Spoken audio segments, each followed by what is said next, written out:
Olá, alunos da Unisantana, período matutino, História do Pensamento Pedagógico Brasileiro. Eu vou iniciar aqui as minhas aulas por meio desses vídeos, né? Evidentemente que esses vídeos terão que ser mais curtos do que as aulas presenciais, devido ao fato de que trata-se de arquivos muito pesados, então depois para postar há toda uma dificuldade. Bom, de qualquer maneira, eu gostaria então de começar essa aula dizendo a vocês que nós já tínhamos começado, essa é a vantagem de trabalhar de casa, né? Nós já tínhamos começado a tratar de um livro, né? O Pensamento Pedagógico Brasileiro, do Moacir Gadotti, e fizemos aqui, como vocês bem sabem, uma análise da introdução desse livro. Não é? Introdução é essa em que o autor procura situar as principais análises produzidas no Brasil. Né? Então, temos aqui, Introdução à Teoria da Educação Brasileira, as principais teorias que se desenvolveram ao longo das décadas, enfim, para entender o pensamento pedagógico brasileiro. Né? Então eu não vou retornar a isso, nós já fizemos essa leitura comentada em sala de aula, né? E o que eu pretendo basicamente hoje é começar a falar com vocês a respeito da chegada dos jesuítas no Brasil e de como, de algum modo, né, essa chegada impactou, né, sobre os rumos educacionais do país. Eu acho que, inicialmente, nós poderíamos afirmar que a chegada dos jesuítas no Brasil, que se deu em 1549, eles ficaram aqui 210 anos, portanto de 1549 até 1759, quando foram expulsos. O fato é que os jesuítas, a Companhia de Jesus, ela veio para o Brasil dentro de um certo contexto que é preciso então esclarecer a vocês. Eu gostaria de começar exatamente contextualizando essa chegada dos jesuítas ao Brasil. Talvez seja interessante falarmos do que está acontecendo na Europa, né? E que de algum modo estimulou a vinda dos jesuítas para o Brasil. Né? Bom, a Companhia de Jesus, né, como ficou conhecida, né, a, a ordem religiosa dos jesuítas, ela surgiu basicamente em 1520, embora ela só tenha sido autenticada, né, validada pelo Papa 20 anos depois, portanto em 1540. Não é? Mas quando ela surgiu, em 1520, ela surgiu fundada por um ex-soldado chamado Inácio de Loyola. Né? E a gente tem que entender o porquê ele fundou a Companhia de Jesus. Há um contexto que explica isso. O fato é que poucos anos antes, pouco antes de 1520, mais precisamente em 1517, um ex-padre católico alemão chamado Martinho Lutero, ele rompeu abertamente com a igreja. Né? Havia motivos para que ele fizesse isso, de fato. Né? A igreja católica passava por uma crise moral, e ele que foi a Roma e viu de perto, viu com os próprios olhos essa crise moral, no retorno à Alemanha, ele escreveu 95 teses, mas não são teses de doutorado, tá? 95 ideias, todas elas de teor muito crítico, e pregou essas teses, né, essas ideias, na porta da igreja da qual ele era pároco, da qual ele era o padre, né? Ou seja, a igreja de Wittenberg, na Alemanha, a região da Saxônia, porque a Alemanha ainda não era um país tal como ela é hoje, era um conglomerado de principados e a Saxônia era um desses principados. Então ele prega nas portas da igreja de Wittenberg, da qual ele era pároco, essas 95 teses. Pois bem, essas 95 teses, depois, elas foram difundidas, divulgadas, porque já havia imprensa nessa época. A imprensa, inclusive, foi inventada por um alemão chamado Gutenberg. Essas 95 teses começam a circular na Europa e as pessoas começam a dar razão ao Martinho Lutero, sobretudo na Alemanha. Tá? E isso vai fazer com que haja uma guerra religiosa, porque muitos daqueles que deram razão ao Martinho Lutero vão começar a romper abertamente com a Igreja Católica. Né? Bom, por que eu estou falando disso? Exatamente porque nesse processo de ruptura vai surgir uma outra ramificação do cristianismo que ficou conhecido como protestantismo. Né? Os protestantes eram aqueles que protestavam contra a Igreja Católica e que, portanto, romperam com ela. Essa situação vai gerar uma guerra generalizada em praticamente toda a Europa. Né?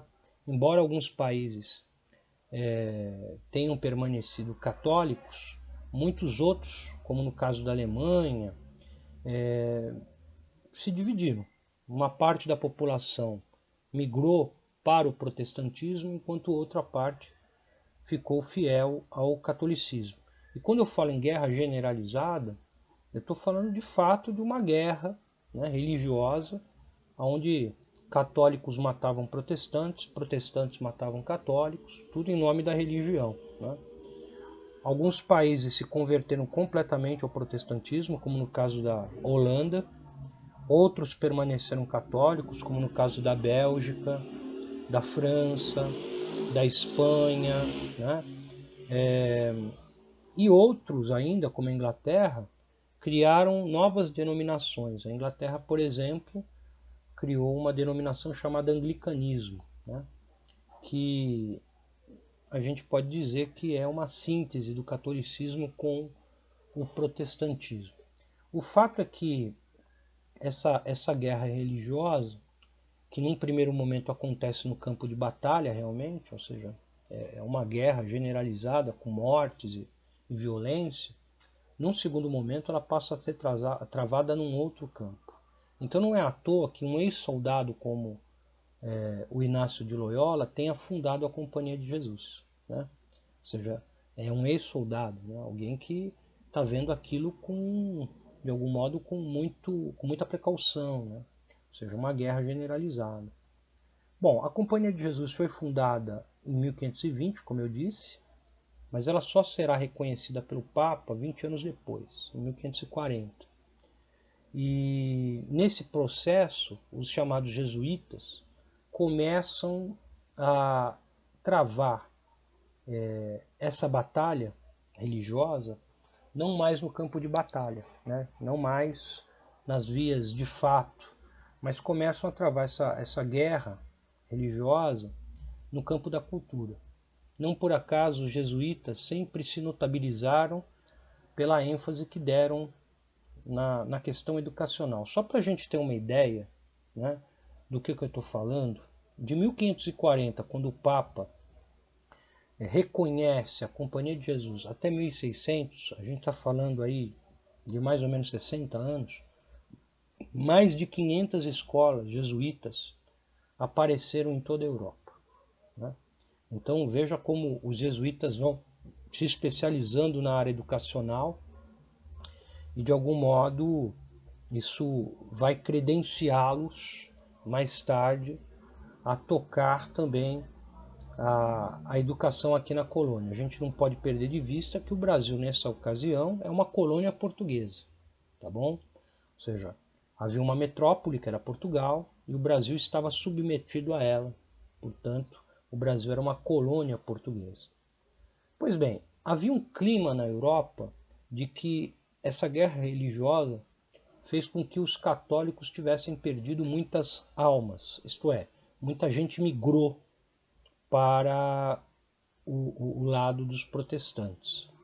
Então havia um certo clamor por parte dos católicos de que era preciso reconquistar almas. Então isso explica um pouco por que os jesuítas vêm parar no Brasil, né? Porque quando o Brasil foi descoberto, né, entre aspas, que eu já vi uma população nativa aqui, centenas de tribos muito diferentes entre elas, mas o fato é que houve uma discussão inicial se o índio seria ou não gente, né? Por incrível que pareça, essa discussão aconteceu, se ele teria ou não alma, né? E essa discussão, que era uma discussão teológica, né, religiosa, quando chegou à conclusão de que realmente esses nativos tinham alma e, portanto, eram seres humanos, então, naquele momento, passou-se a acreditar que eles precisavam ser cristianizados. Ora, os jesuítas vêm para cá em 1549 exatamente com essa intenção, né, de cristianizar esses nativos, né, ou seja, evangelizá-los.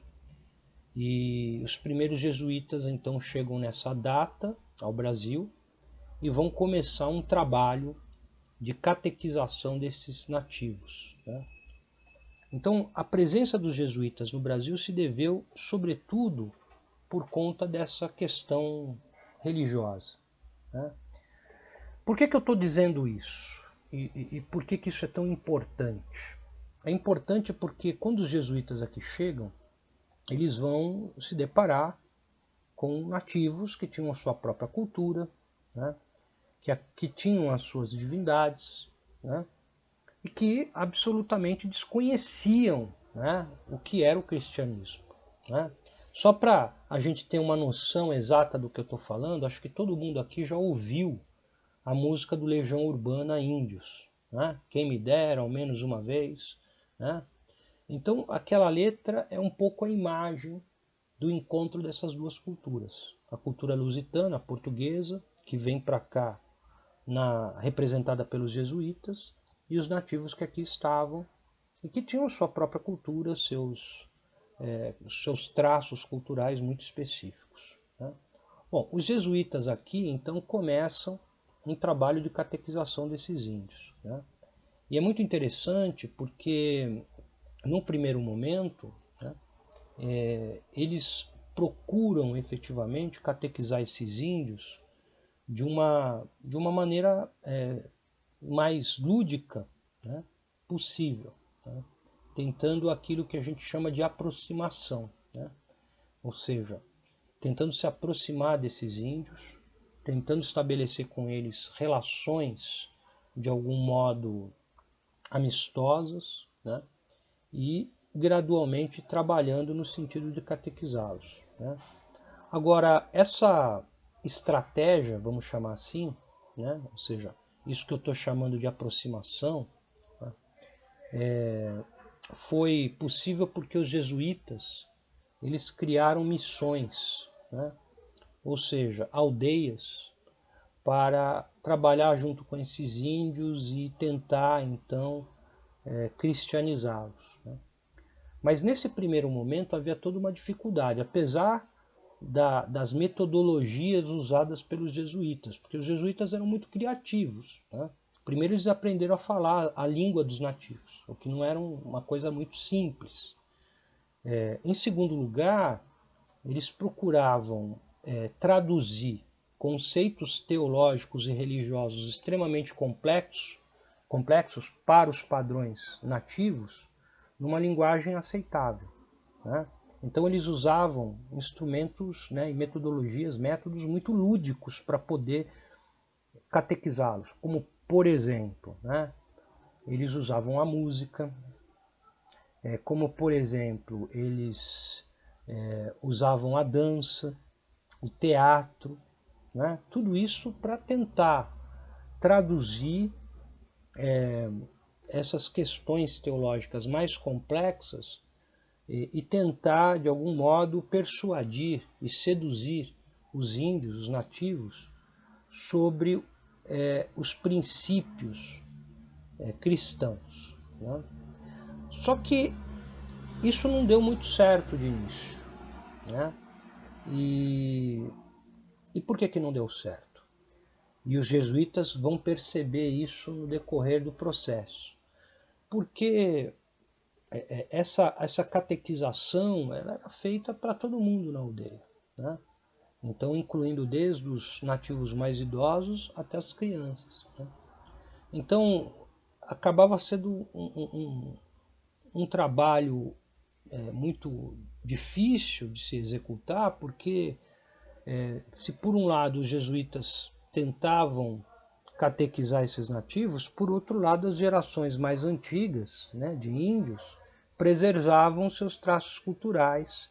Então, por exemplo, as crianças que aprendiam com os jesuítas esses princípios cristãos, posteriormente, em contato com os mais idosos da aldeia, né, com os adultos, acabavam descartando isso, né? Então os jesuítas percebem que se eles queriam realmente, né, e eles queriam catequizar esses índios, eles precisavam separar, né, aqueles mais velhos dos mais jovens e fazer um trabalho mais específico com os mais jovens, né?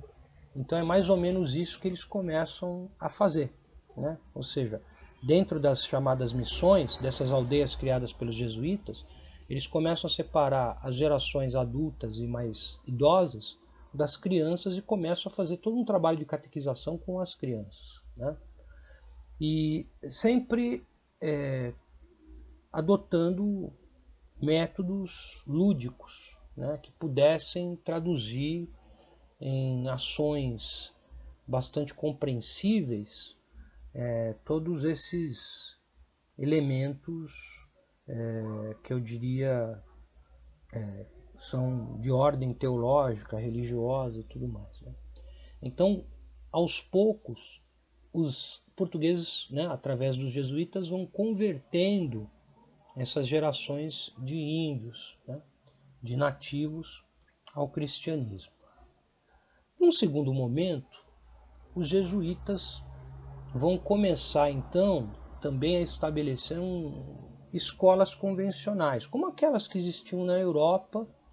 Por quê? Porque você já tem no Brasil colonos brasileiros, ou seja, a gente sabe que o Brasil foi colonizado pelos portugueses, mas com o tempo, esses portugueses que aqui chegaram, às vezes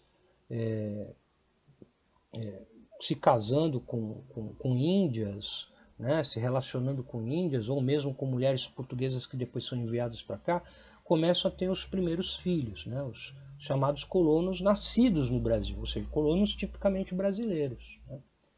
E com o tempo havia uma demanda desses colonos brasileiros porque não haviam escolas aqui. Então os jesuítas começam, né, um processo aqui no Brasil de construção das primeiras escolas. Eu acho que todo mundo aqui sabe onde fica o pátio do colégio, ali no centro de São Paulo, né, na São Bento, e aquilo é um exemplo vivo do que foi uma escola jesuíta e disso que eu estou falando, ou seja, os jesuítas começam a construir escolas para educar os filhos dos colonos. Claro que nessas escolas a parte pedagógica, né, ou seja, a dinâmica pedagógica não é a mesma daquela que ocorre nas missões. Porque nas missões o objetivo é catequizar os índios, né, os nativos, sobretudo essas gerações mais jovens, já que as mais velhas se mostravam muito refratárias à religião lusitana.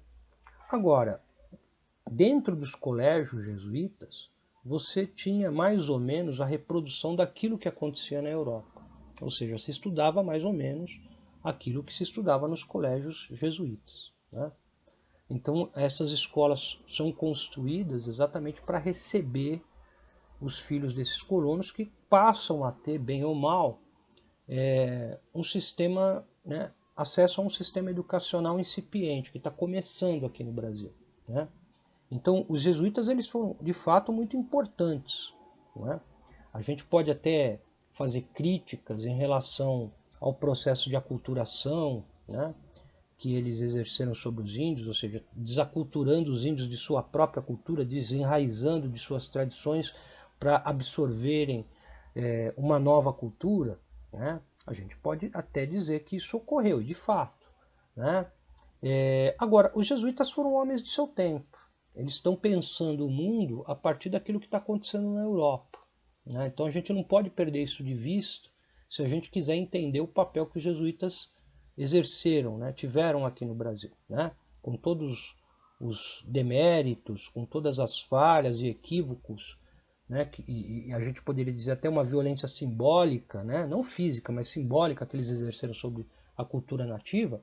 O fato é que foram os jesuítas os responsáveis pela instauração das bases daquilo que vai se desenvolver e se tornar o sistema educacional brasileiro da época. Né? E os jesuítas vão, de algum modo, dispor de uma espécie de monopólio sobre isso, né? Porque foram eles que estabeleceram essas bases e são eles que vão criando escolas, né? E tocando, administrando essas escolas para atender essa demanda reprimida dos filhos dos colonos brasileiros. Né? E é claro que essas escolas não possibilitavam ao filho desse colono concluir todo o ensino, né? Até, por exemplo, o ensino superior. Então, embora fossem escolas que dessem base, né, educacional para os filhos dos colonos, a um determinado momento que, se esse filho do colono quisesse de fato aprofundar os estudos, ele tinha que deixar o Brasil e se dirigir à Europa. Né? Porque aqui, por exemplo, não havia ainda universidades, faculdades, como, por exemplo, veio a acontecer na América Espanhola, né? Ou seja, aquela parte da América que foi colonizada pela Espanha. Né? Nós temos ali desde o século 17, 18 universidades. Aqui as primeiras faculdades começam a pipocar no século 19 apenas. Né?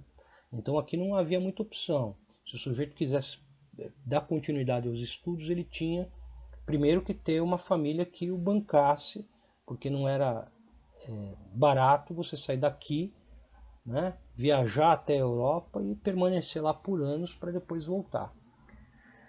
Mas era o que tinha, né? Eram essas escolas jesuítas, né, que ainda, comparando com as escolas que os jesuítas tinham na Europa, né, aquelas 500 e poucas escolas que surgiram naquele prazo de 60 anos que eu disse, eram escolas que vão pipocar em vários países da Europa. Se a gente comparar as escolas jesuítas na Europa com as escolas que aqui surgiram, é claro que existe uma grande diferença, né?